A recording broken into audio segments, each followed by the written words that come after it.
Assalamualaikum warahmatullahi wabarakatuh. Waalaikumsalam warahmatullahi wabarakatuh. Selamat sore Pak Bibi. Yes bos, apa kabar? Yes. Langsung saja Pak. Tapi sehat kan Saiful? Alhamdulillah sehat Pak. Kalau nggak sehat dirawat. Pak. Ngobrol apa kita? Kita ngobrol dugaan korupsi kuota haji. Oke. Yang menyeret-nyeret nama Ustadz Khalid Basalamah. Itu mesti diklarifikasi semua tuh. Kemarin kan sempat rame karena judul pemberitaan itu banyak yang clickbait Pak. Ya, di situ kan judulnya kurang lebih Ustadz Khalid diperiksa dalam perkara dugaan korupsi haji, kuota haji. Itu clickbait karena judulnya provokatif. Judul sih ya kan lu orang-orang kayak lu ini kan yang judul provokatif. Jangan disebut Pak. Enak aja lu narasumber disalah-salahin. Enggak Pak, kan sampai ada dua kubu saling serang. Oh gitu. Kubunya yang menimbulkan pro kontra. Ada menimbulkan pro kontra yaitu mungkin ya itu jamaahnya Ustadz Khalid. Dia berkomentar, Ustadz Khalid itu sebagai ahli, dipanggil sebagai ahli. Terus mereka sampai nyeret Ustadz Khalid diperiksa, kenapa enggak si Cak Yakut gitu Pak. Perlu diluruskan. Diluruskan ya. Lah itu kan masyarakat umum kan enggak paham itu proses untuk dugaan korupsi ini. Soalnya Ustadz Khalid dipanggil Pak karena kan ya kaget juga Pak. Sedangkan ketika kita baca berita ternyata Ustadz Khalid bukan sebagai ahli. Karena Ustadz Khalid sebagai pemilik travel yaitu Uhud Tour. Uhud Tour. Dia punya biro umroh dan haji furoda kalau nggak salah. Ya. Yang dikonfrontir mungkin di KPK kan dia beli kuota ini ke siapa dan transfernya ke siapa kan gitu Pak. Ups. Nah itu bisa dielaborasi Pak karena Pak BW kan dulu pimpinan KPK. Proses hukumnya seperti apa tahapannya itu Pak? Gini, kalau ngomong korupsi di Kementerian Agama, kita sudah pernah punya contoh terbaik. Pernah ada kasus Pak ya. Menteri Agamanya sendiri kena. Ya kan sudah dinyatakan bersalah dan kasusnya diinkrah. Jadi artinya di Kementerian Agama ada korupsi. Itu kan. Itu jadi Menteri Agamanya siapa Pak? Menteri Agamanya pada saat itu Surya Dharma Ali. Oh ya P3 jadi, Pak. Jadi dalam pandangan saya kasus itu cukup ada di benak masyarakat. Jadi masyarakat nggak bisa melupakan. Jadi masih terus menerus diingatkan dengan kasus korupsi itu. Itu yang pertama. Terus kedua, pembahasan mengenai Khalid Basalamah ini Ustadz Khalid ini tidak bisa dilepaskan dari pansus mengenai dugaan korupsi haji tahun 2024. Itu kan di DPR rame kan. Oh iya, yang pimpinannya Pak Dasopan Pak ya, PKB. Ya, pansus itu luar biasa. Tapi kalau mau disimpelin, pansus itu berhasil mengkonfirmasi dan mengklarifikasi ada kebijakan yang salah dari Kementerian Agama. Betul. Apa kebijakan yang salah itu? Ada kuota 200 ribuan kalau nggak salah. Iya. Terus itu ada tambahan kuota. Betul. Nah, tambahan kuota itu harusnya masuk ke kuota reguler. Tapi kemudian dibagi dua. Ada yang kuota reguler, ada yang kuota khusus. Ya. Ya kan? Nah, ketika terjadi ke kuota khusus, pertanyaannya apa dasarnya Menteri Agama kok membagi kuota tambahan itu ke kuota khusus? Betul. Dan ketika terjadi kuota khusus, maka sebagian kuota itu masuk pada kuota yang ditujukan untuk furoda. Iya, haji furoda. Nah, untuk haji furoda. Nah, ketika masuk di haji furoda, kemudian masalah menyangkut lagi. Hanya beberapa travel tertentu yang diduga mendapatkan kuota terbanyak. Gitu loh. Betul. Nah, dari situ kemudian haji furoda yang mendapat kuota terbanyak itu perlu diperiksa untuk dicari keterangannya.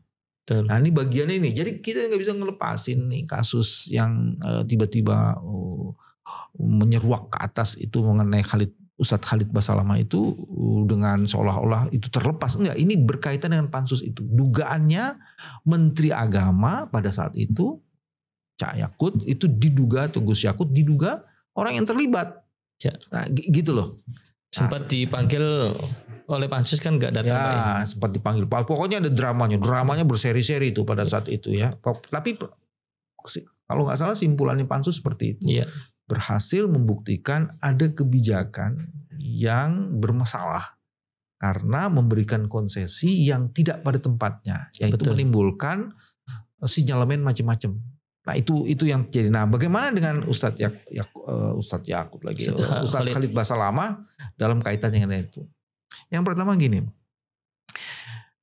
kasus ini tidak disentuh oleh penegak hukum lain, oleh lembaga penegak. Kasus ini kemudian hasil pansus ini disentuh oleh KPK. Jadi KPK lah yang sekarang melakukan pemeriksaan dan pemeriksaannya masih dalam tahap penyelidikan. Ya, belum naik penyidikan. Ya, belum naik ke penyidikan. Nah, dalam kasus penyelidikan ini maka semua orang yang diduga mempunyai informasi penting untuk membuat terang kasus ini dipanggil. Nah, itu sebabnya feeling ini saya penyelidikan awal ini kan untuk mengumpulkan data. Dalam pengumpulan data itu maka penting untuk melihat bagaimana penentuan kuota dan kenapa travel tertentu mendapatkan jatah kuota yang lebih besar. Dan bayarnya ke siapa Pak ya? Iya semuanya di situ, bukan hanya bayar ke siapa. Jumlah kuotanya besar, kenapa dia dapat kuota yang besar? Oh, kan begitu. Ke frontier Pak ya? Iya, kenapa besar? Apakah dapat yang besar ini karena memang jalan yang halal atau bagaimana gitu kan? Iya. Artinya memang ya itu memang biro ini sangat perform kinerjanya sehingga memang pantas mendapatkan itu, atau pakai jalan-jalan tikus lainnya. Ya. Jadi memang perlu diklarifikasi. Jadi klarifikasi itu dimaksudkan untuk mengumpulkan keterangan-keterangan untuk membuat jelas perkara ini. Nah, itu yang paling penting. Jadi itu sebabnya dugaan saya KPK mengundang orang-orang tertentu, memanggil atau meminta orang-orang tertentu itu berkaitan dengan pemberian atau peralihan kuota yang sebagiannya dinilai tidak transparan. Sehingga menimbulkan kecurigaan dan macam-macam. Nah, dalam konteks itulah kita meletakkan Ustadz Khalid Basalamah. Tapi kota kasa pemeriksaan itu benar Pak ya? Karena dia tanya jinawab. Iya. Di dalam pemeriksaan itu kan prosesnya tahapannya penyelidikan. Nah, jadi dalam penyelidikan nggak benar tuh kalau ada yang disebut bahwa Ustadz itu sebagai ahli itu nggak benar. Itu juga mesti diluruskan. Nggak benar kalau ahli itu nggak. Ustadz itu bukan ahli. Ustadz itu diperiksa karena memahami peristiwa. Karena terlibat di dalam peristiwa dan fakta yang berkaitan dengan kuota haji. Ini belum tuduhan korupsinya nih. Ya kan? Nah, itu yang mesti diklarifikasi. Ustadz Khalid salah satu punya travel dan kemudian melakukan membimbing jemaah haji. Itu yang mesti diperiksa. Misalnya diperiksa, dapatnya banyak misalnya kuota, saya nggak tahu dapatnya banyak, terus bagaimana cara dapatnya? Apakah cara dapatnya itu sesuai dengan aturan atau tidak? Nah, itu yang mesti diklarifikasi dan konfirmasi. Ya, jadi bukan sebagai ahli tapi orang yang mengetahui peristiwa. Ya, orang yang punya fakta dan informasi. Jadi itu yang mesti dilurusin. Terus yang kedua dalam penyelidikan itu yang memang diperiksa itu adalah orang-orang yang mengetahui, orang-orang yang memberikan informasi, orang-orang yang didapat yang nanti bisa menjadi saksi. Oh iya. Tidak mungkin itu calon tersangkanya diperiksa lebih dulu. Oh sih benar. Kenapa? Karena di dalam sistem hukum tersangka itu punya hak ingkar. Oh, tidak mengakui itu Pak? Iya, dia boleh tidak mengakui, tapi kalau berdasarkan pemeriksaan saksi-saksi itu mampu menjelaskan dan bisa disimpulkan ada kejahatan dan cukup lengkap bukti-buktinya, maka tersangka yang punya hak ingkar itu udah tidak bisa menolak lagi. Karena yang akan dibuktikan nanti adalah pembuktian melalui alat bukti berupa saksi, keterangan ahli, bukti-bukti, dokumen, petunjuk dan lain-lain kayak gitu. Itu yang mesti dijelasin tuh. Nah, itu sebabnya Ustadz Khalid dipanggil dugaan saya karena itu. Dia penyelenggara haji, travelnya cukup dikenal. Walaupun kemudian kalau ngelihat furodanya biayanya sih sebenarnya nggak begitu mahal ketimbang yang sekarang ini. Sekarang itu kan sampai ratusan juta. Yang termahal tuh kalau nggak salah dalam catatan saya cuma $5.000 pada saat Ustadz Basalamah itu. Jadi sekitar 80-an jutaan. Sekarang kan ada yang sampai 900 juta bos. Betul. Nah ini yang mesti dijelaskan. Jadi tidak mungkin mengundang Gus Yakut lebih dulu sebelum alat-alat buktinya cukup lengkap. Dan salah satu bagian dari skenario untuk mengumpulkan alat bukti itu adalah keterangan saksi. Dan Ustadz Khalid Basalamah dijadikan bagian dari alat bukti untuk didengar keterangan saksinya. Nah ini baru jelas Pak, karena masyarakat umum kan Pak ya. Ya karena udah panas. Karena lu juga sih kadang-kadang kan ya, bikin bad clit itu kan. Namanya juga media Pak. Jangan pura-pura deh. Nah, itu yang bikin pro kontra. Ya itu kan biar ada dicatat lo malaikat. Tapi kan niatnya bener Pak, bongkar korupsi Pak. Tapi kosakata pemeriksa kan memang benar. Beliau diperiksa dalam dugaan kuota haji, bukan beliau yang korupsi, cuma kan dia memberikan. Dan itu kuota haji di 2024. Dan balik lagi tadi karena memang ada kebijakan yang dipersoalkan. Betul, dan ada pansus juga kan waktu itu. Dan ada pansus dan salah satu hasil pansusnya itu. Salah satu hasil pansus itu memanggil Menteri Agama waktu itu. Ternyata Menteri Agamanya ditugasin sama Jokowi ke luar negeri. Sampai dia lengser belum pulang kan gitu. Kalau menurut saya gini aja sih sebenarnya. Nanti yang mungkin perlu ke depan yang pertama cek data travel. Ya. Mana travel yang sering dapat kuota khusus secara konsisten. Yang disebut kuota khusus itu jumlahnya besar. Betul. Padahal performanya mungkin tidak baik atau kurang wow gitu ya. Betul. Nah itu pertama dicek itu supaya kemudian clear. Dan dugaan saya itu artinya bukan hanya Ustadz Khalid Basalamah ya kan. Ada yang lain mau ya kan? Ada yang dipanggil itu Pak. The Big Ten travel terbesar. Nah itu dilihat itu. Itu bagian pertama itu. Terus kedua cek bagaimana cara menempatkan kuota itu. Betul. Karena namanya Haji Furoda itu kan visanya sangat khusus. Tergantung raja tuh. Betul. Kok bisa segera sampai begitu tuh gimana tuh. Nah khusus 2024 kok bisa ada reguler visa ya yang sebenarnya untuk reguler tapi kemudian dimasukkan sebagai visa khusus ya untuk haji khusus bukan visa khusus untuk haji khusus. Dan biasanya salah satu modus operandinya orang-orang yang daftar belakangan yang seharusnya tidak mendapatkan itu yang ditawarkan untuk bisa dapat jatah duluan atau berangkat duluan sehingga orang-orang ini berani membayar harga mahal. Itu salah satu modus operandinya tuh itu. Dan saya nggak tahu apakah PKPK juga memeriksa, ya melihat kemungkinan itu dan mencari keterangan dari Ustadz Basalamah mengenai isu itu. Ya, berarti kan bisa dilihat Pak ya, kalau Anda katakan ini tahun 2024, anggaplah ada 5 travel sekarang yang dapat. 2024. Itu kejadiannya 2024 ya. Ada 4 travel mungkin Pak ya, ya dengan harga yang berbeda-beda, yaitu bisa dijadikan alat bukti mungkin Pak ya. Mungkin si Uhud Tour ini dapat angka sekian, ada travel lain dengan angka yang berbeda, mungkin tergantung negosiasinya bisa jadi seperti itu. Makanya kemudian saya menduga pansus di DPR tuh sudah mempunyai catatan yang mendalami siapa saja yang mendapatkan kuota, apa alasannya dia mendapatkan kuota, kenapa kuotanya itu yang satu besar dan satu kecil. Betul. Apakah kemudian ada biaya-biaya tambahan sehingga seseorang atau satu travel tertentu mendapatkan kuota yang besar atau tidak. Apakah ada keistimewaan tertentu karena ada jaringan kekerabatan. Jadi bukan hanya uang loh. Yang disebut dengan trading influence itu pengaruh. Pengaruh ketokohan juga jadi penting tuh di situ untuk diperiksa. Nah kayak gitu. Apakah itu ditransaksionalkan atau tidak. Jangan pura-pura nggak tahu loh, ini sesuatu yang biasa aja. Ya sebenarnya paham sih Pak, cuma masyarakat awam kan itu Pak. Hampir mayoritas komentar itu mereka itu teriak dalam arti kenapa baru ngomong sekarang KPK, kenapa nggak rezimnya Jokowi diproses gitu loh Pak. Ini dalam rangka memproses rezimnya Jokowi kan? Iya untuk proses salah satunya kan itu Pak. Dan kenapa nggak Gus Yakut diproses duluan? Ya tadi udah dijawab sama Pak BW kan ya itu nanti terakhir untuk kalau Gus Yakut yang diundang duluan dia akan punya alibi macam-macam bos. Iya udah tahu semua berarti. Lebih bagus undang saksi-saksi, setelah saksi itu solid lengkap baru kemudian undang. Jadi si tersangka atau calon tersangka atau apapun lah namanya itu dia udah nggak bisa berkelit-kelit lagi bos. Ya tadi Pak BW di awalan juga bilang ini pernah ditangani oleh KPK yaitu korupsi haji yang menjerat Kemenak ya Pak Surya Dharma Ali. Bukan korupsi haji itu sebenarnya ada hajinya juga tapi itu dulu ada ya betul ada haji ada hajinya Pak. Nah, ini modusnya kurang lebih sama apa beda Pak? Karena Pak B kan dulu nanganin kasus. Ini agak beda nih. Kalau kuota haji yang dulu itu pada pelaksanaannya. Oh, lapangannya Pak. Pelaksanaannya. Misalnya saja dia akomodasinya biayanya X, tapi yang kemudian dimintakan Y.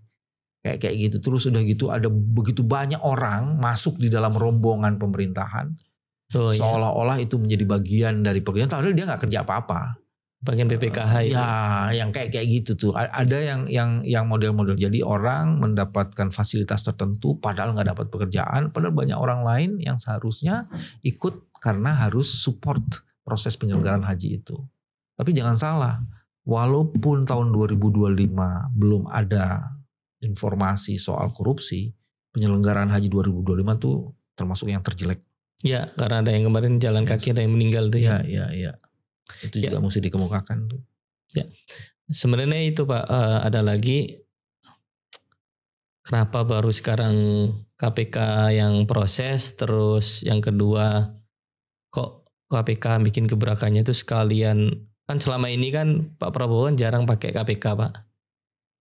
Bukan jarang sih, kayak terkesan Pak Prabowo lebih mending nguatin kejaksaan gitu Pak. Buktinya dengan semua kejaksaan didampingin oleh backing dalam arti pengamanan oleh TNI bukan Polri, dan KPK kayak terkesan dianggap ya kayak apa ya, bukan skala prioritas gitu sih Pak. Ini mesti diklarifikasi nih karena pertanyaanmu yang berbahaya. Bukan jawabannya yang berbahaya, pertanyaannya yang berbahaya nih. Yang pertama yang sudah diklarifikasi, apa betul Pak Prabowo kayak ini analisa kita orang awam Pak. Oh, bukan analisa nih, kamu udah bikin pernyataan yang ini nih kayaknya ini provokatif nih. Enggak, itu kan kejaksaan dikawal kan Pak. Kemarin sempat waktu pemeriksaan siapa yang nemuin uang triliunan kan itu yang awal. Kamu salah TNI. sih. Mana yang lebih bagus, dikawal rakyat atau dikawal organ-organ tertentu? Dikawal rakyat bos. Makanya harus berpihak pada kepentingan kemaslahatan publik. Tapi yang tadi saya bilang, pertanyaan saya itu apa benar Pak Prabowo berpihak kepada Kejaksaan Agung atau kepada KPK, atau berpihak lebih ke Kejaksaan Agung dan tidak pada KPK? Menurut saya sih enggak. Emang perintah-perintah ini datang dari Pak Prabowo?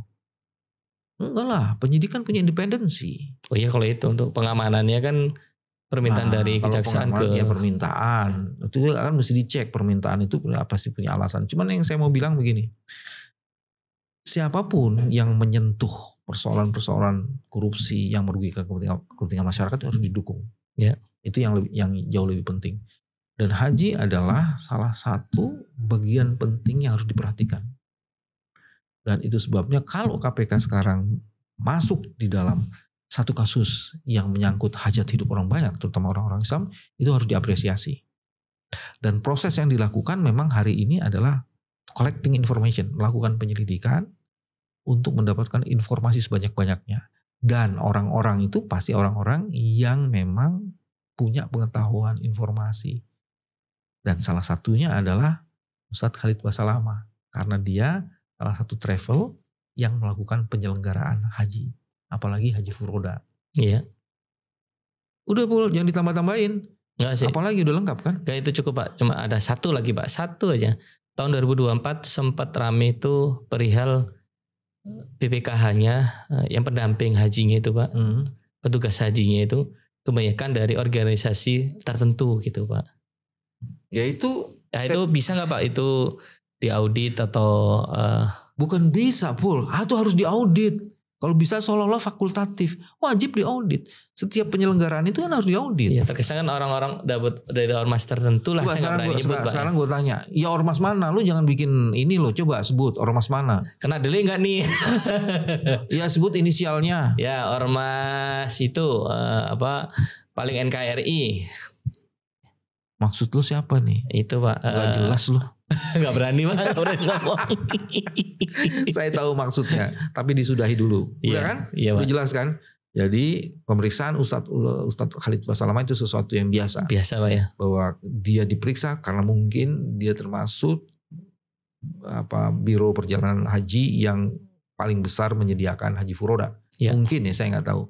Tapi memang ini harus dikatakan berkaitan dengan pansus haji yang diduga ada kebijakan-kebijakan yang menguntungkan, punya potensi korup gitulah. Iya. Nah itu sih sebenarnya. Dan insya Allah KPK harus memeriksa Gus Yakut. Kalau sampai Ustadz Khalid diperiksa dan ujungnya tidak sampai ke Gus Yakut, untuk apa pemeriksaan itu? Keren statementnya Pak. Ya Pak, semoga KPK ini benar-benar bertaring dan menunjukkan kembali ke hitonya lah Pak. Berat banget Pak ya. Ke hito. Kembali ke hitonya. Assalamualaikum warahmatullahi wabarakatuh. Jangan lu tambahin pertanyaan. Assalamualaikum warahmatullahi wabarakatuh.